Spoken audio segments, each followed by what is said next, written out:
આજે જોઈએ આત્માનું અસ્તિત્વ, નિત્યત્વ અને અવ્યાબાધત્વ. 1. આત્માનું અસ્તિત્વ ચૈતન્ય સત્તાને કારણે છે.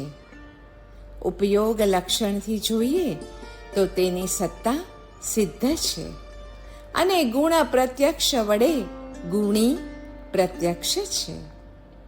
2. આત્મદ્રવ્ય અસંયોગી છે, એટલે જ તે ત્રિકાળવર્તી છે.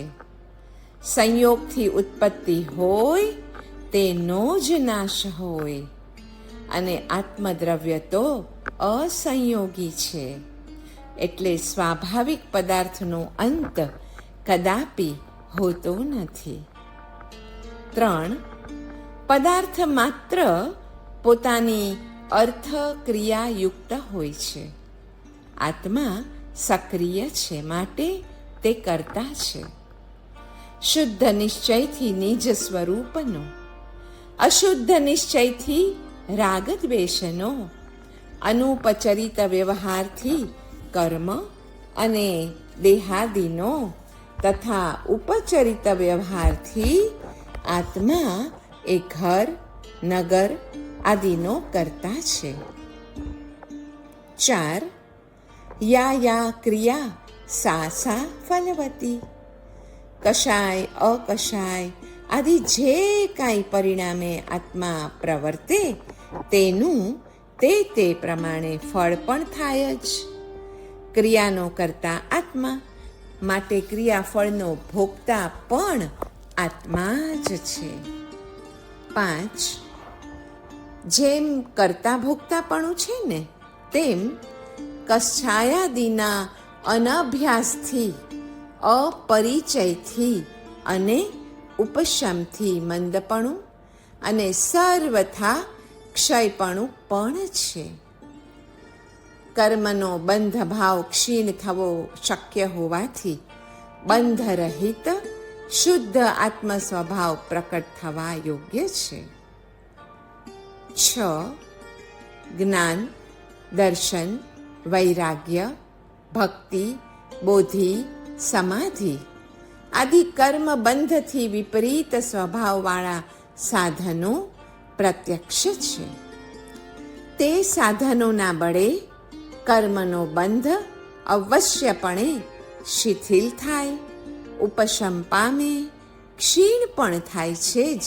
માટે જ્ઞાન, સંયમ આદિ મોક્ષના ઉપાય પણ છે. પૂજ્ય જમ્મુ વિજયજી મહામુનિરાજ દિનાંક 11 સપ્ટેમ્બર 1971 રોજ પત્રમાં લખે છે કે આત્મજ્ઞાની પુરુષો કહે છે કે સુખ 5 ઇન્દ્રિયોના વિષયોમાં નથી, પણ આત્મામાં છે. માટે આત્મામાં જ સુખને શોધો. આત્મા સહજ સ્વભાવથી જ સત, ચિત, આનંદમય છે. તેથી જે માણસો બાહ્ય પદાર્થોથી મનને ફેરવીને જ્યારે આત્મા તરફ વાળે છે, ત્યારે તે માણસોને અપાર શાંતિનો અનુભવ અને આત્મદર્શન વડે પરમાત્મ દર્શન પણ થાય છે. પૂજ્ય પન્યાસજી મહારાજ લખે છે કે આત્મા શું છે અને આત્મા કેવો છે. આત્મા સચ્ચિદાનંદ સ્વરૂપ છે, નામ રૂપથી અતીત છે. આત્મા અજર છે, આત્મા અમર છે. આત્મા જ્ઞાન સ્વરૂપ, શક્તિ સ્વરૂપ, આનંદ સ્વરૂપ અને માયાધીશ છે. માયાનો પણ અધિપતિ છે.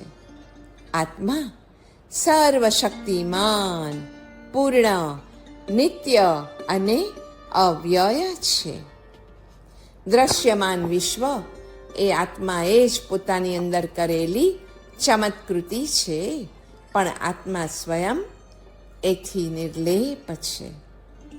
બ્રહ્મા, વિષ્ણુ, મહેશ મહાસરસ્વતી, મહાલક્ષ્મી, મહાકાલી આ બધી જ આત્માની જ તો શક્તિઓ છે, પણ આત્મા એ સર્વશક્તિથી અભિન્ન છે.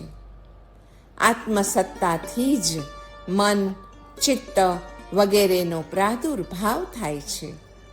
આત્મારૂપી નિત્ય અધિષ્ઠાન વિના કોઈ પણ પ્રકારનું દ્રશ્ય અસ્તિત્વ ધરાવતું જ નથી. આત્માની ઓળખાણ અને આત્માના સહજ સ્વરૂપ પારિણામિક ભાવની ઓળખાણ, બસ એ જ તો છે ખરા અર્થમાં દેવ અને ગુરુની ઓળખાણ, તેમનો સાચો પરિચય. આત્માની પોતાની તો બે મોટી શક્તિઓ છે. એક છે મૌન અને બીજી છે મૈત્રી. એ બંને આત્માની જબ્બરમાં જબ્બર શક્તિઓ છે. મૌન એટલે માત્ર બોલવું નહીં એમ નહીં, પરંતુ કોઈની પણ પાસે કાંઈ પણ માંગવું નહીં, એ છે મૌન. તથા મૈત્રી એટલે સૌને આપણે આપવું. જેને જેની જરૂરત હોય એ આપણે સૌને આપવું, તે છે મૈત્રી. માનવ ભાવ ધર્મ શૂન્ય પસાર કર્યો.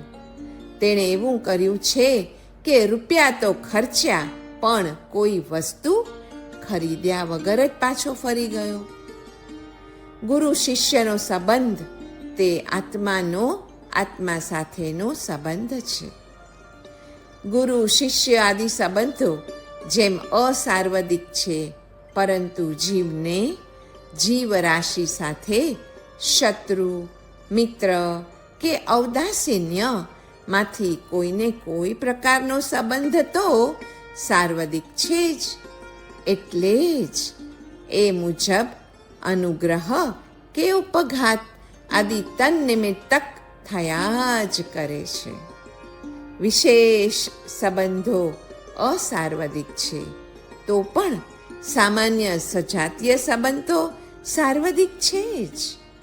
તેથી એને અનુરૂપ અનુગ્રહ અને ઉપઘાત એમ એક પછી એક થયા જ કરે છે, જીવનમાં થયા જ કરે છે.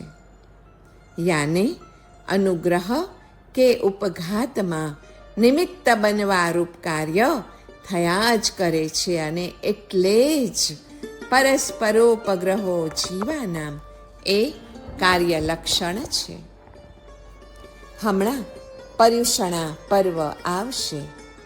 કેટલાય પર્યુષણા પર્વ ગયા અને હજુ અનાગતમાં એ આવ્યા જ કરવાના છે. પણ પર્યુષણા પર્વ શા માટે આવે છે?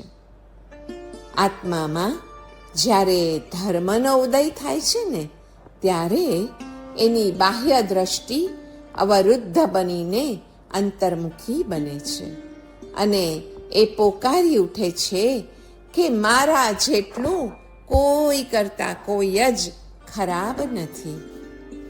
જેઓ દુન્યવી ધમાલમાં અટવાઈ જઈને પોતાને જ, સ્વયંને, આત્માને જ ભૂલી ગયા છે, એમની આંખો ખોલવા માટે જ આ પર્યુષણા મહાપર્વ આપણા જીવનમાં દર વર્ષે આવ્યા કરે છે. આજના જીવન મૂલ્યોએ જીવનનું મૂલ્ય ભલે ગમે તે આંક્યું હોય, પણ જીવનું મૂલ્ય તો જરૂરથી ઘટાડી નાખ્યું જ છે. આત્મામાં સમસ્ત પ્રકારે વસવું એ પર્યુષણાનો આધ્યાત્મિક અર્થ છે.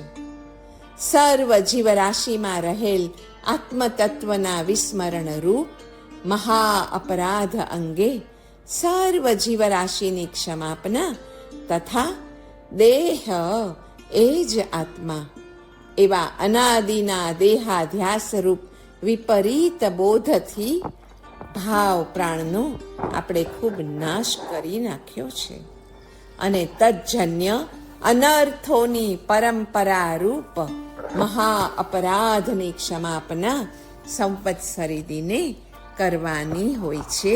એટલે જ પર્યુષણા પર્વ આવે છે. ધર્મ છે આત્માનો સ્વભાવ. આત્મ સ્વભાવ પ્રકટ કરવાનો પુરુષાર્થ તે ધર્મ છે.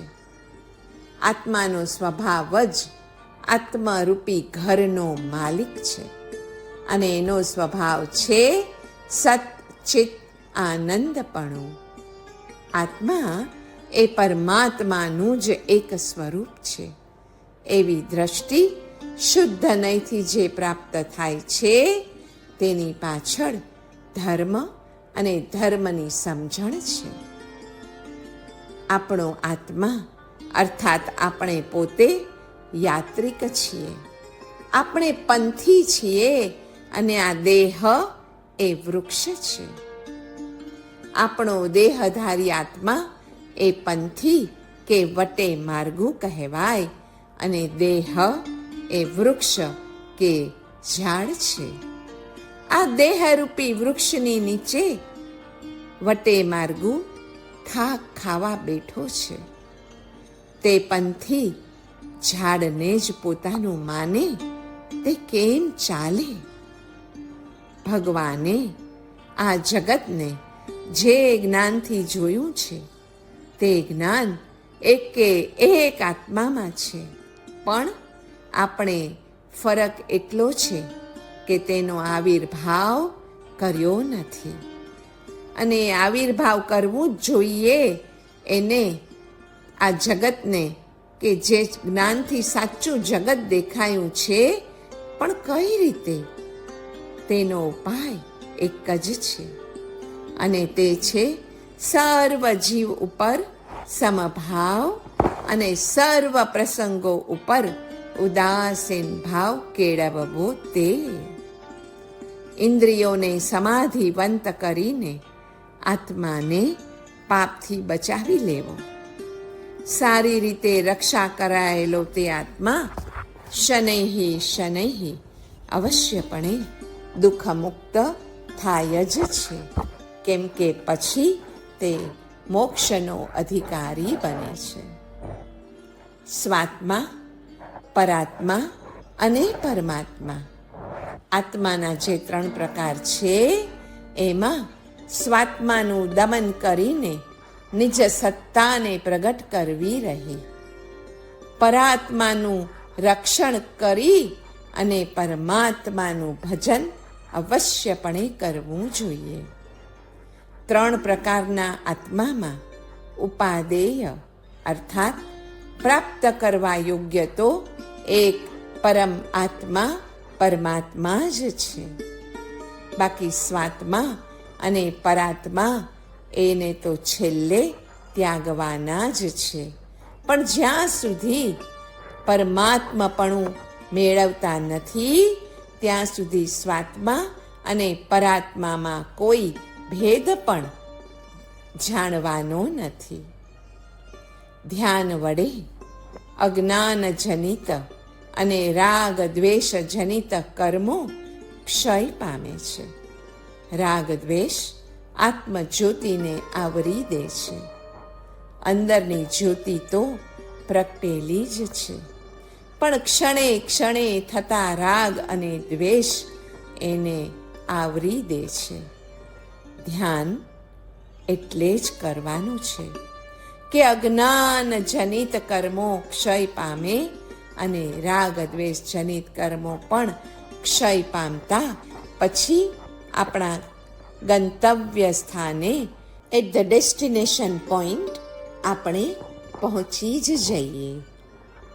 એક છે બહિરાત્મા, એક છે અંતરાત્મા, એક છે પરમાત્મા અને ચોથા છે પુરુષોત્તમ. 4 પંક્તિ છે એ આ 4 પ્રકારના આત્માને પ્રસ્તુત કરે છે. એક રામ દશરથ ઘર ડોલે એ છે બહિરાત્મા. દૂજો રામ ઘટ ઘટ में બોલે એ છે અંતરાત્મા. તીસરા રામ રા જગત પસારા. એ છે પરમાત્મા અને ચોથા રામ હૈ સબસે ન્યારા. એ છે પુરુષોત્તમ. આત્માના 3 પ્રકાર એટલે સ્વાત્મા, પરાત્મા અને પરમાત્મા. 4 પ્રકારના આત્મા એટલે બહિરાત્મા, અંતરાત્મા, પરમાત્મા અને પુરુષોત્તમ. એ જ રીતે આત્માના 5 પ્રકાર પણ કહ્યા છે. 1 ભૂતાત્મા, 2 પ્રાણાત્મા, 3 પ્રજ્ઞાનાત્મા, 4 મહાનાત્મા અર્થાત શાશ્વત ધર્મ તથા 5 અવ્યક્તાત્મા યાને એકાંતિક સુખ. આત્માના 5 પ્રકાર પ્રકૃતિજન્ય છે. પુરુષ કે ઈશ્વર એ 5થી પર છે. આ 5માંથી ભૂતાત્મા અને પ્રાણાત્માનો સંબંધ તમો ગુણ સાથે છે, એટલે તે ત્યાગવો રહ્યો. વચ્ચેના પ્રજ્ઞાનાત્માનો સંબંધ રજોગુણ સાથે છે અને મનના જે 2 ભેદ પડે છે ને તેમાં એકને પ્રજ્ઞાન અને બીજા મનને વિજ્ઞાન કહે છે. પ્રજ્ઞાન મન નીચેની 2 વૃત્તિઓ સાથે જોડાયેલું અને ઇન્દ્રિયોનું અનુગામી છે. જેવી રીતે નાનું બાળક પોતાની માતાનું અનુગામી હોય, એ જ રીતે પ્રજ્ઞાન મન ઇન્દ્રિયો જ્યાં લઈ જાય ત્યાં એનો છેડો પકડીને પાછળ પાછળ ચાલે જ છે. પણ તે જ્યારે પ્રકાશનું અનુગામી બને ને ત્યારે તે જ મન વિજ્ઞાન મન એટલે કે વિશેષ જ્ઞાન મેળવેલું મન કે પછી વિજ્ઞાન બુદ્ધિ કહેવાય છે. આથી ઉપરના મહાન આત્મા અને અવ્યક્તાત્મા સત્વગુણ સાથે સંબંધ ધરાવે છે. આ રીતે પ્રકૃતિના 3 ગુણો જ પ્રત્યેક વ્યક્તિમાં 5 આત્માઓની ભૂમિકા દ્વારા પ્રકટ થાય છે, પણ એ બધા જ પ્રકૃતિના જ અંશ છે. આ 5 પ્રકારના આત્માઓથી પણ ઉપર છે ઈશ્વર, ચૈતન્ય પુરુષ કે પછી ક્ષેત્રજ્ઞ છે. આત્માના 2, 3, 4, 5 અને હવે જોઈએ આત્માના 8 પ્રકાર અને તેની સમજૂતી. 1 દ્રવ્યાત્મા એ છે જ્ઞાનાત્મા કે અજીવાત્મા. એ સ્વરૂપથી સત છે અને પરરૂપથી અસત છે. બીજા પ્રકારના આત્મા એટલે કષાયાત્મા અર્થાત सकषायी आत्मा. ત્રીજા પ્રકાર છે યોગાત્મા અર્થાત સયોગી આત્મા. 4 ઉપયોગાત્મા સર્વ જીવોનો આત્મા. 5 જ્ઞાનાત્મા એ છે સમ્યક દ્રષ્ટિ જીવાત્મા. 6 દર્શનાત્મા સર્વ જીવોનો આત્મા. 7 ચારિત્રાત્મા સર્વવીરતિ ધરના આત્મા. અને 8મો પ્રકાર છે વીર્યાત્મા સર્વ સંસારી જીવોનો આત્મા. શૂન્યવાદી લોકો કહે છે કે આત્માને સૌથી અધિક પ્રેમ પોતાના પ્રત્યે જ હોય છે. આત્માનું અસ્તિત્વ જે માને તેને પોતાના પ્રત્યે શાશ્વત સ્નેહ જાગે છે, જે સુખ મેળવવા માટે તૃષ્ણા અને કામનાને જન્મ આપે છે. આત્મદ્રષ્ટિથી પરદ્રષ્ટિ જાગતા રાગ દ્વેષના દ્વંદ્વો ઊભા થતા હોય છે. એ રીતે સઘળાએ દોષો ક્લેશો આત્મદ્રષ્ટિમાંથી જ તો જન્મતા હોય છે. ઉત્તરાધ્યયન સૂત્ર 1 ગાથા 15-16 કહ્યું છે ને કે આત્માને દમવો જોઈએ. આત્મા દુર્દમ્ય છે.